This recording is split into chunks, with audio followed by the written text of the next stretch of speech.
하나님의 말씀은 신약성경 누가복음 1장 24절부터 38절 말씀입니다. 이후에 그의 아내 엘리사벳이 잉태하고 5달 동안 숨어 있으며 이르되 주께서 나를 돌보시는 날에 사람들 앞에서 내 부끄러움을 없게 하시려고 이렇게 행하심이라 하더라.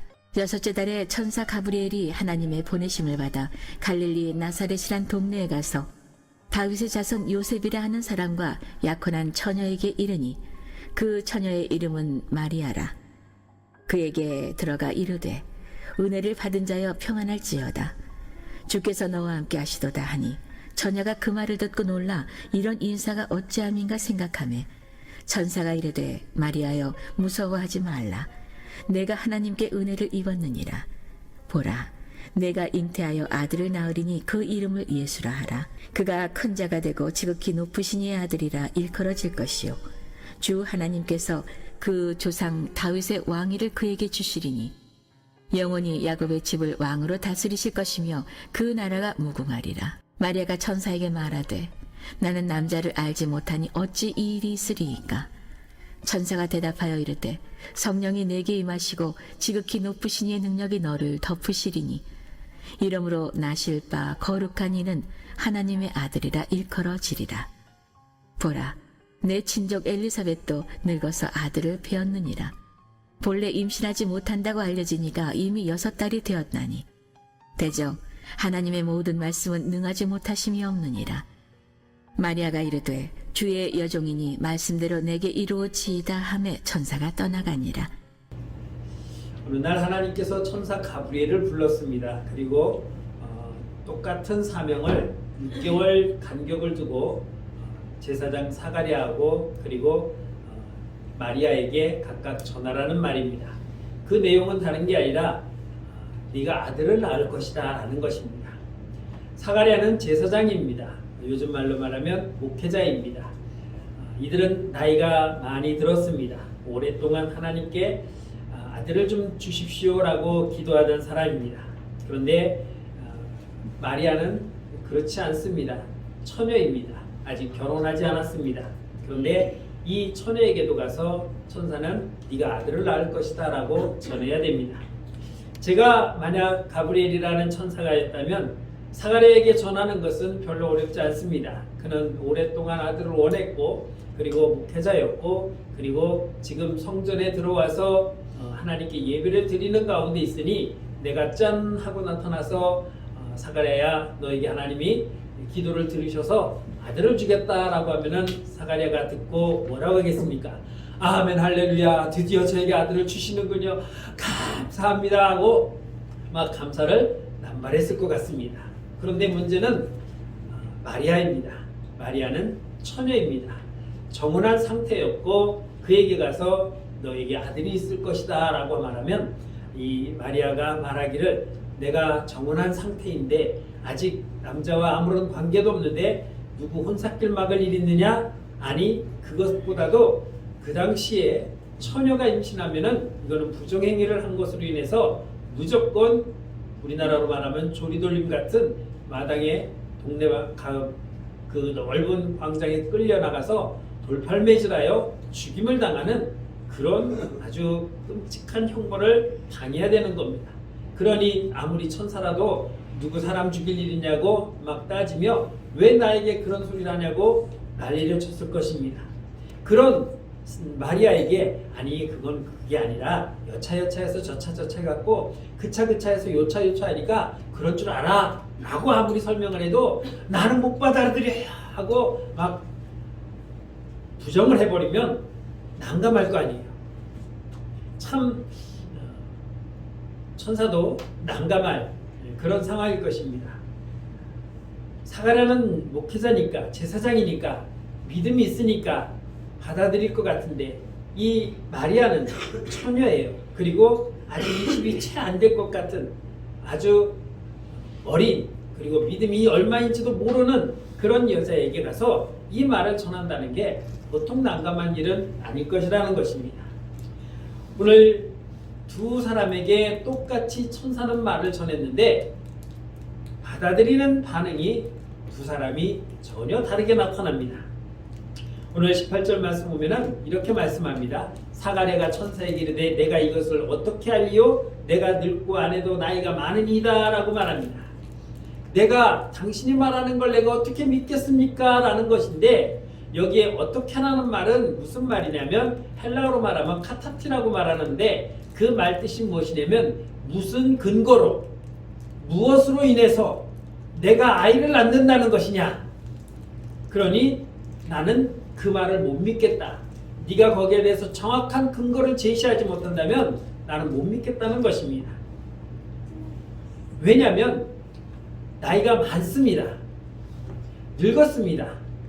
쉽게 얘기하면 아기를 낳을 수 있는 시기가 거의 지났다라고 볼 수 있는 포기하고 있는 그 상황에서 내가 아들을 낳을 것이다 라고 말하니까 내가 못 믿겠다는 것입니다. 네가 무슨 근거로 나에게 그런 말을 하느냐?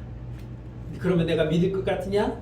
내가 육체적인 어떤 조건을 봐도 내가 아이를 낳을 수 있는 그런 상황이 아닌데 그런 말을 하면 내가 어떻게 하겠느냐? 라는 거예요. 천사도 그런 사가랴의 반응을 보고 20절에서 이렇게 말합니다. 보라, 이 일이 되는 날까지 내가 말 못하는 자가 되어 능히 말을 못하리니 이는 내가 내 말을 믿지 아니하거니와 때가 이르면 내 말이 이루어지리라 하고 말합니다. 아니, 네가 평생 기도했잖아. 아들 달라고.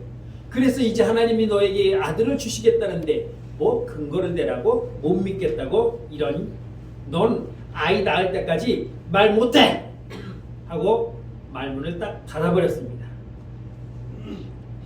아멘 할렐루야 하고 받아들일 줄 알았던 사가랴가 의외로 못 믿은 거예요.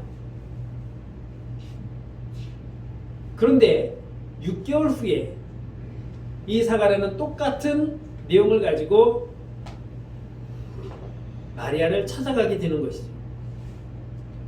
사가랴는 제사장이니까 믿음이 좋아서 하나님이 이런 말을 천사를 통해서 전해주면은 기뻐할 줄 알았습니다. 당연히 그럴 줄 알았습니다. 그래서 사가랴를 찾아갔을 때 오늘 누가복음 1장 12절에 보면은 주의 사자가 그에게 나타나 향단 우편에 섰다라고 말했습니다. 무슨 말이냐면 성전 안에 들어가서 지금 제사를 드리려고 분향을 하러 들어왔는데 들어온 방향이 이제 여기가 지성소니까 이렇게 쓴 겁니다. 이렇게 섰는데 우편에 그러면 이쪽이죠. 여러분을 기준으로 해서 이쪽에서 천사가 짠 하고 나타난 거예요. 그러면서 너에게 아들이 있을 것이다 라고 말하니까 난생 처음 지난주에 말씀드렸던 것처럼 평생 하나님 성전에 들어오지도 못하고 죽을 사람들이 많은 제사장들 가운데 유독 그나마 나이 들어서라도 뽑혀서 분향하러 오늘 들어왔는데 하필 그날 영광스럽게 하나님이 보낸 천사가 지금 오른편에 짠 하고 나타나서 말씀을 전하는 거예요. 누구 말을? 하나님의 말씀을. 그러니까 그 분위기를 한번 생각해 보십시오. 지금 오늘 성전에 분향하러 들어온 것만으로도 감격스럽고 기뻐 어쩔 줄 모르는데 거기에 지금까지 그 누구도 보지 못했다고 하는 천사가 오늘 내가 분향하는 날에 짠 하고 나타났으니 이 이상 놀래자빨리칠 일이 뭐가 있겠습니까? 엄청 흥분됐을 거예요. 그런데 거기에 대고 하나님 너에게 아들을 주시겠다라고 말합니다. 그러니 무슨 근거로 그렇게 얘기를 합니까? 이게 사가랴의 믿음의 모습이었습니다. 그런데 천사가 마리아를 찾아갔을 때 그 천사가 똑같은 말을 할 때 29절에 보면은 마리아는 이렇게 말합니다. 이런 인사가 어찌함인가? 아니 당신 천사가 와서 나에게 하는 말이 이 무슨 말이냐라는 것이죠. 그리고 30절에 보면 무서워하지 말라 내가 하나님께 은혜를 입었느니라. 네가 아이를 갖는다는 것 무서워하지 말라. 하나님 너에게 은혜를 주셨다라고 말씀하고 있습니다. 여러분 우리가 하나님의 은혜를 구하고 있습니다. 그런데 막상 은혜를 주시면은 하나님 감사합니다 하고 기뻐할 줄 알았는데 놀랄 수밖에 없는 게 그게 준비되지 못한 자들 그냥 주십시오 주십시오 해서 진짜 주면은 이게 뭐야 하고 깜짝 놀래는 그냥 한번 해보는 소리니까 아니에요. 우리는 은혜를 사모하고 그 은혜가 내게 오면은 기뻐 감사함으로 그걸 누릴 수 있어야 돼요. 그런데 이게 어찌된 일이야? 이게 진짜 왔네? 이거 어떡하지? 하고 놀라는 사람들이 많이 있다는 거죠. 사가랴는 하나님의 말씀을 온전하게 불신앙으로 받아들였기 때문에 하나님께 벌을 받았습니다. 무슨 말이죠? 입이 닫혔어요. 그러니까 요즘 말로 말하면, 의학적으로 말하면 실어증에 걸려서 순간적으로 말이 딱 안 나오는 거예요. 그게 언제까지냐면 아이가 낳을 때까지. 그러니까 한 4주 정도 됐다고 치고 9개월 동안은 말을 한마디도 못하는 거예요. 그런데 의외로 더 힘들었다고 생각하는 마리아는 그걸 받아들이고 있는 거예요. 35절 말씀 보면, 34절에 보면은 마리아가 천사에게 말하는데 나는 남자를 알지 못합니다. 그러니까 지금 천사가 나에게 말하는 것을 내가 이해는 하지만 나는 남자를 모른다는 거예요. 다시 말하면 성적 관계가 없었기 때문에 나는 아이를 낳지 못해요. 지금 이 다음에 결혼하면, 정식으로 약혼한 요셉과 결혼하면은 그때는 낳을 수 있겠지만 지금으로서는 내가 그 말에 동의할 수 없습니다 라고 하는 합리적인 대답을 한 거예요. 그런데 뭐라고 말하냐면 성령이 내게 임하시고 지극히 높으신 이의 능력이 너를 덮었기 때문에 네가 남자를 알지 못하는 건 안다. 그런데 하나님의 능력으로 너를 아기를 낳게 해주겠다는 것이 지금 천사의 전언입니다. 여러분, 하나님의 능력을 믿습니까? 하나님의 능력이 어느 정도 된다고 생각하세요? 이만큼이요? 아니면 하늘만큼, 땅만큼? 우리는 측량할 수 없다고 말하지만 정작 하나님의 능력이 내게 나타나면 하고 놀라서 감사하는 것이 아니라 진짜네? 설마 했다는 거죠. 믿는다고 하면서 잘 못 믿고 있었어요. 그런데 진짜 그게 응답이 되면은 진짜네? 라고 의외의 반응을 일으키고 있는 거죠. 마리아가 이르되 주의 여종이니 말씀대로 내게 이루어지이다. 하나님이 그런 분이라면, 그런 능력이 하나님께 있어서 오늘 그 능력이 내게 임하였다면 나는 받아들이겠습니다라는 거예요. 여러분, 지금 마리아 상태가 어떤 상태입니까? 처녀예요. 나는 남자를 알지 못한다고 했어요. 그런데 그의 반응은 받아들이는 거예요. 쉽게 받아들일 줄 알았던 사가랴 제사장은 못 받아들였어요. 무슨 근거로? 내가 늙었고 내 아내도 늙었는데 무슨 근거로 이제 와서 뜬금없이 아이? 그렇게 원했는데, 그렇게 기도했는데 막상 준다고 하니까 무슨 근거로? 정말이에요? 에이, 설마. 우리가 지금 상태가 어땠는데, 내 나이가 몇인데. 여러분, 믿음은 직분에 따라 달라지는 게 아닙니다. 여러분, 제가 목사이니까 목사는 믿음이 좋을 것이라고 생각해요. 그렇죠? 저 별로 믿음 없어요. 여러분 속고 계시는 겁니다. 제가 설교하니까 전 믿음 많은 것 같죠? 안 그래요? 저는 별로 없어요.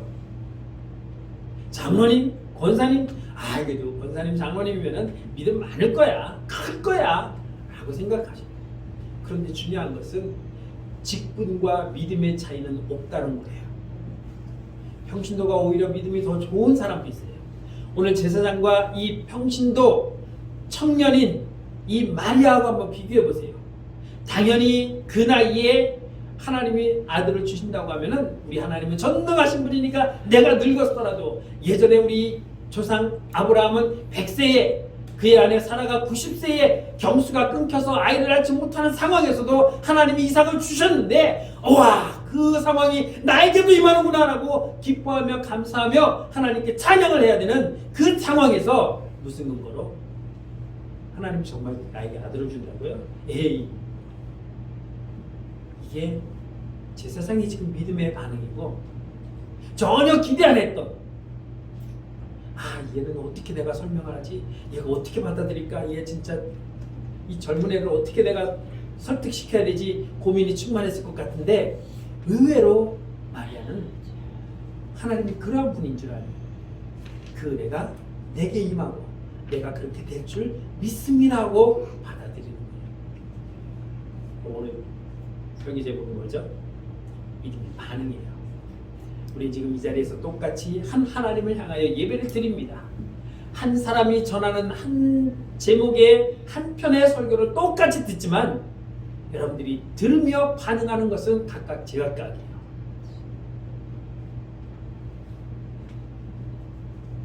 오늘 사가랴와 마리아는 서로 직분이 달랐습니다. 사가랴는 제사장이었고 마리아는 평신도 청년이었어요. 소위 말하는 청년이에요.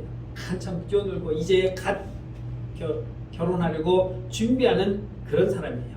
누가 봐도 객관적으로 딱 보면 목사와 청년 누가 믿음이 좋을까 물어보나 마나해요. 물어보면 귀찮은 거고 입만 아플 정도로 당연히 목사가 믿음이 좋을 거야. 좋은 거지. 집사와 장로는 누가 믿음이 좋을까? 그걸 말이라고 물어봐? 당연히 장로님이 믿음이 더 좋지 라고 우리는 일반적으로 그렇게 생각하고 있다는 것입니다. 그리고 그렇게 돼야 되는 것이 마땅함에도 불구하고 현실적으로 보면은 그렇지 못한 경우들이 많이 있다는 거예요. 여러분 직분의 무게를 감당하시기를 축원합니다. 직분이 계급은 아니에요. 그러나 그 직분에 맞는 무게는 있어요. 그 직을 왜 주셨습니까? 그 직을 감당하라고 주신 거예요. 마태복음 25장에 보면은 달란트 비유가 나옵니다. 한 주인이 먼 곳을 떠나면서 종 3명을 부릅니다. 그리고 그들에게 각각 5달란트, 2달란트, 1달란트씩을 맡깁니다. 1달란트의 금 무게는 어느 정도라고요? 금 35kg 정도 돼요. 꽤 큰 거예요. 그런데 종 3명을 불러놓고 한 사람에게는 5달란트를 줬어요. 35 곱하기 5 하면은 175kg. 가서 돈을 한번 계산해 보세요. 요즘 50만원 조금 오르락내락 하는데 3.75g이에요. 그리고 한 사람에게 2달란트를 주고 한 사람에게는 1달란트를 주었어요. 그렇게 나눠준 근거는 뭐냐면 그들의 능력에 따라서. 그냥 준 거 아니에요. 그들의 감당할 수 있는 능력을 주인은 보고 있었어요. 얘는 1달란트를 감당할 만한 능력이 있고 얘는 2달란트, 얘는 5달란트를 감당할 만한 능력이 있다라고 하시고 각각 맡겨 주었습니다. 그리고 가서 그들은 그것으로 각각 장사를 해서 5달란트 가진 자는 5달란트를 남겼고 2달란트 가진 자는 2달란트를 남겼지만 1달란트 받은 자는 그것마저도 감당이 안 되어서 이거 내가 이거 가지고 장사하다가 미치면은 주인이 나중에 갖고 너는 그래 내가 맡겨둔 그 달란트 가지고 남기지도 못하고 오히려 까먹었어. 다 네가 채워라. 그러면은 내가 채울 방법이 없는데 어떡하지? 에이 그래 원금이라도 감당하자. 그리고 아무도 모르는 밤중에 나가서 마당에 땅을 파서 깊이 묻어놓고 숨겨놨어요. 그게 직분이에요. 여러분 어떤 직분을 갖고 계십니까? 저는 목사의 직분을 갖고 있습니다. 장로님의 직분을 갖고 있고 권사의 직분을 갖고 있고 집사의 직분을 갖고 있는데 그 직분은 하나님이 각각의 무게를 주신 거예요. 목사가 5달란트인지는 모르겠습니다. 그러나 적어도 장로보다는 권사보다는 조금 더 나갈 거예요. 장로님은 그래도 권사보다 집사보다는 조금 더 나갈 거예요. 왜냐하면 안수식도 하거든.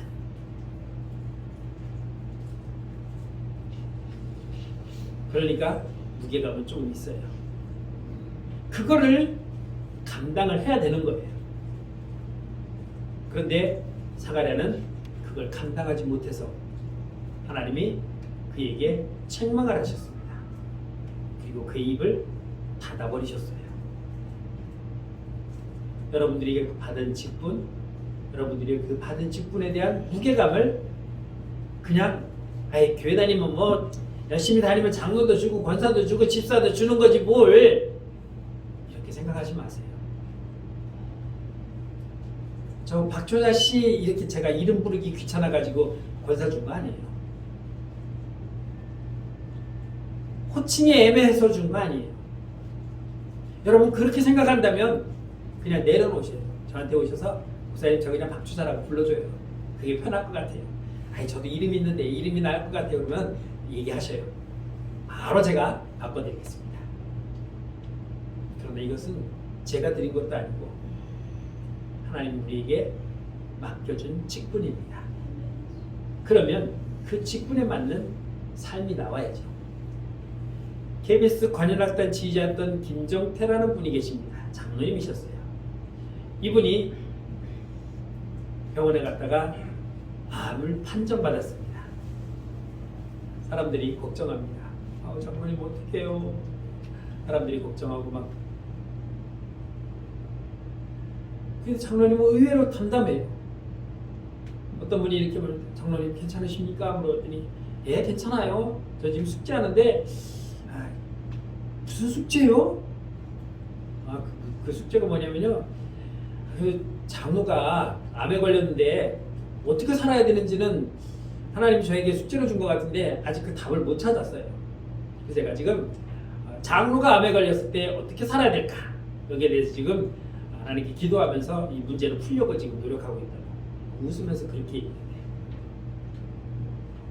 직분자의 그 무게를 갖고 있어야 됩니다. 사가랴는 그 무게를 감당하지 못했고 마리아는 그 무게를 감당했습니다. 예전에 본 제 영화가 생각이 나서 이 설교를 준비하다가 이때 써먹어야겠다고 잘 모아놨어요. 여러분 혹시 친구라는 영화 아십니까? 깡패 영화예요. 내용은 안 좋은 거예요. 그런데 거기에 장동건인가 하고 유호성이 나와요. 깡패 저기인데 나중에 유호성이 칼을 많이 찔려요. 그게 아니구나. 저기 사형을 언도받아요. 사형을 언도받는데 그 부하들의 죄까지도 다 지가 했다고 고백을 해요. 근데 장동건이 그래요. 야, 네가 그거 안 했잖아. 네가 안 했는데 왜 그것까지 네가 다 했다고 하냐? 그러니까 유호성이 이렇게 그건 나의 쪽팔리게 가오가 있지. 애들이 한 것까지 걔들이 했다고 내가 다 저기 아니야. 그래도 내가 명색이 대장인데 가오가 있대요. 가오가 일본 말로 얼굴이야. 내 체면 있지. 내가 어떻게 애들 시켰고 저기 하고 그걸 다 애들한테 또 저기 하느냐.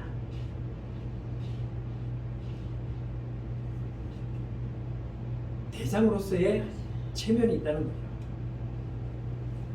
한낱 깡패도 그러는데 하나님의 거룩한 직분으로 부여받은 우리가 내가 목사로 장로로 권사로 집사로 이 직분을 부여받았는데 그 직분에 맞는 역할을 감당하지 못한다면 어떻게 우리가 하나님 앞에 제대로 설 수가 있는가? 여러분 내가 받은 직분이 무엇인지 깊이 고민해 보시고 생각해 보시고 그리고 그 직분에 맞는 우리의 신앙의 모습이 나타나야 됩니다. 그런데 현실은 그렇지 않다는 거죠. 두 사람은 나이가 달랐습니다. 성별도 달랐습니다. 한 사람은 늙었고 한 사람은 젊었고 한 사람은 남자고 한 사람은 여자였습니다. 신앙의 연륜도 달랐어요. 제사장이니까 제사장 가문에서 태어났으니까 모태신앙이고 물론 마리아도 모태신앙이지만 늙었으니까 연수가 수십 년 되었지만 마리아는 기껏해야 20년 안짝이에요. 여러분 신앙의 연륜이 신앙생활의 연륜이 믿음의 척도하고 같지는 않다는 거예요. 저도 본의 아니게 우리 어머니가 저를 낳고도 한동안 잡사 생활을 했지만 그래도 잡사의 몸에서 잉태되어서 태어나서 지금까지 왔으니 신앙의 연륜을 보면 60년이에요. 이 60년이면 60년에 맞는 그 믿음의 두께가 있어야 되는데 그렇지 못해. 그런데 어떤 사람 보면은 교회 다닌 지 몇 년 안 됐는데도 보면 너무너무 신앙이 좋고 믿음이 좋아요. 그건 뭐냐면 나의 신앙의 연수와 믿음의 크기는 같아야 되는데 반비례한다는 거죠. 여러분, 우리는 내 신앙의 연수를 자랑하는 것이 아니라 내 믿음의 크기를 자랑할 수 있어야 됩니다. 마리아는 그 말에 순종했는데 사가랴는 그 말에 불순종을 했습니다. 그러니까 하나님이 대하는 태도가 달랐습니다. 모세가 40살에 살인을 하고 광야로 도망 나왔을 때 하나님은 모세에게 아무 말 안 했습니다. 너 이놈 새끼야, 너 왜 사람을 죽이고 도망가? 내가 너 사람 죽이고 오라 그랬어? 책망하지 않았습니다. 그런데 40년이 지나고 그가 이스라엘 백성들을 데리고 광야로 나왔을 때 사람들이 물이 없다고 또 난리 쳤을 때 하나님이 저 반석을 돌로 치라고 하니까, 지팡이로 치라 하니까 모세도 화가 났어요. 아니, 그렇게 많이 보여줬습니다. 애굽에서 10가지 재앙을 보여줬고 홍해가 갈라지는 것도 보여줬고 마라에 와서 바위를 쳐서 물이 쏟아지는 걸 보여줬고 매일 아침마다 만나를 내려서 먹여주고 입혀주고 하는데 또 물이 없다고? 물이 없으면 모세야, 물 없어, 하나님께 기도해서 물 좀 달라고 해, 이러면 되는데 네가 우리를 여기까지 끌고 나와서 물 없이 우리 이제 목말라 죽이 광야에서 난리 그런 난리를 치니까 하나님이 그 바위 쳐서 또 물 내 했더니 한다는 것이, 잘 봐! 두 번을 쳐버렸어요. 뭐 툭 치면은 나오는데 모세도 열받은 거예요. 모세도 사람이에요. 그래서 봐, 딱딱 쳤어요. 물이 나왔어요, 안 나왔어요? 잘 나왔어요. 그런데 지금 모세는 40이 아니라 80이 넘었어요. 하나님은 뭐라고 말씀하시냐면 민수기 20장 12절에 보면 여호와께서 모세와 아론에게 이르시되 너희가 나를 믿지 아니하고 이스라엘 자손의 목전에서 내 거룩함을 나타내지 아니하므로 너희는 이 회중을 내가 그들에게 준 땅으로 인도하여 드리지 못하리라 하고 말씀하고 있습니다. 백성들만 하나님을 불신하고 있는 것이 아니라 모세도 지금 하나님을 불신하고 있는 거예요. 하나님 말씀을 제대로 듣지 아니하고 자기 감정에 북받쳐서 자기 멋대로 행하니까 하나님 화가 나서 너 가나안 땅 못 들어가. 그래서 결국 모세는 가나안 땅에 못 들어갔어요. 먼 산에서 이렇게 바라보고 저희가 가나안 땅이구나, 그게 마지막이었습니다. 믿음이 적었을 때는, 초신자였을 때는, 어렸을 때는 하나님이 이해해드려요. 왜? 어리니까. 여러분들이 아이가 사고치는 것과 초등학생이 사고치는 것과 중고등학생이 사고치는 것과 장가간 놈이 사고치는 거하고 똑같이 대합니까? 괜찮아, 일로 와라. 안 다쳤어? 괜찮아. 일로 와라. 내가 엄마가 치울게. 이건 아이가 친 거죠. 초등이. 엄마가 그렇게 하지 말라 그랬지. 다음부터 그러지 마. 초등학생이거든. 너 나이 몇이야 지금? 청소년이네. 아이고, 저거는 언제 철들래나. 저래갖고 저 자식이나 먹여 살릴래나. 장가간 아들이 아직도.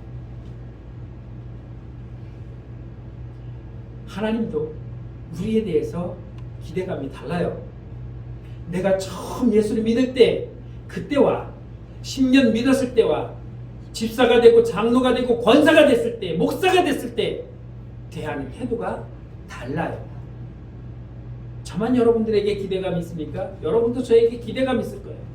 아이 우리 목사님 왜 이렇게 맨날 설교를 저렇게 지겹게 하나, 이렇게 설교도 못하나, 좀 잘하는 목사님처럼 좀 잘할 수 없나, 기대감이 있을 거예요. 저는요 없어요? 저는 기대감이 있어요. 아 정말 저는 왜 맨날 저렇게 믿음이 저 모양일까? 똑같아요. 제가 여러분들에게 대하는 기대감이나 여러분들이 저에게 대한 기대감이나 하나님이 여러분을 향해서 거시는 기대감이나 여러분들이 하나님께 대하는 기대감이나 똑같아요. 그 반응을 우리는 어떻게 해야 되겠어요? 하나님은 우리가 적어도 내가 50년 믿었다고 60년 믿었다고 연수 자랑하지 말고, 내가 목사라고 장로라고 권사라고 직분 자랑하지 말고, 하나님 말씀하시는 거에 아멘하고 순종할 줄 아는 하나님이 기대하는 믿음의 양을 보여달라는 거예요. 그게 하나님이 오늘 우리에게 원하는 것이고, 우리는 하나님께 그러한 반응을 보여야 된다는 것입니다.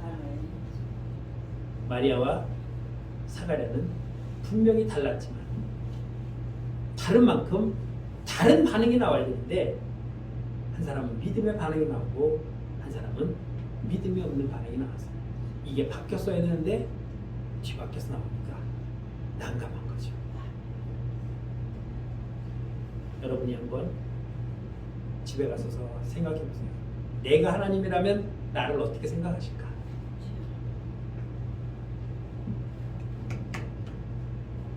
오른손으로는 그래 나 정도면 됐지 뭐 기특해라. 왼손으로는 에이구 나 같아도 너 분밤을 되는데 아주 패대기를 치겠다. 이런 마음 안 드시고 오른손으로 쓰담쓰담 하시기를 주의 이름으로 축원합니다.